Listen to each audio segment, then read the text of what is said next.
It actually took me 8 years to write this book, okay? So you know it was painstaking. And really, I finished the first version of it, if you will, in about 4 years. And it was just a story really about how tough it was to be black in America. And I read it, it resonated with me, but I said the same thing you just asked. I said, just another book about being black in America. But I really had to look, a lot of things were happening in my life at that time. I was addressing my own issues around race. I was struggling with race issues in my life. It was becoming more painful, and I was realizing that I needed to dig deeper into myself in the ways that I dealt with it. And I did a lot of reflection, and looking back, I realized the healthiest ways I had dealt with race in my life was to tap my spirituality. Now, I happen to be a member of the Baha'i faith, and so my spirituality comes out of that tradition.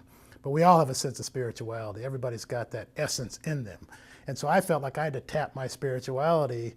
And when I say spirituality, I'm not talking about one particular religion. I'm talking about a depth of consciousness, ability to tap a higher source, to transcend sometimes seemingly horrific pain and go to another place. And we have many examples of that. And I knew in my own life, to deal with racial issues, to sustain myself, I had most often, tapped that spirituality. And when I tapped that spirituality, I felt like I could deal with it on another level. And so I decided I needed to go back and really share some of my experiences of tapping the spirituality, why I thought it was important.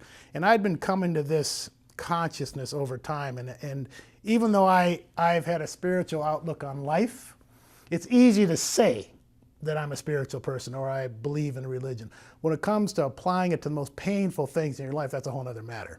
And I'd realized that I had tapped it at times, but I didn't tap it to the degree that I needed to if I was going to move forward and get over some of these hurdles that I have about race.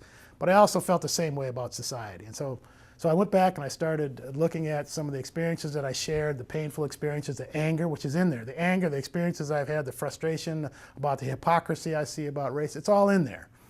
And I felt like I had to tell that truth. But I also felt like I had to say, but there's a way to deal with it. If we're going to be a healthy society, there's a way we as black people have to deal with it. There's a way that white people have to deal with it.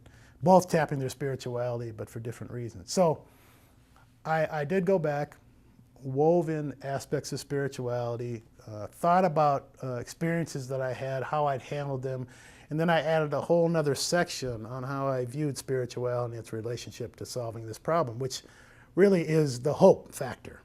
That yes, this is a painful, intractable, seemingly intractable problem. Yes, we've been at this for years, but if we're willing to tap that spirituality, we can move it forward. And so I felt like I wanted to introduce that, not only in my book, but in the workshops that I do and the talks that I give. I wanted to be much more upfront about putting spirituality at the forefront. I think that's really what makes it different than some of the things that are out there, not criticizing anything that's out there.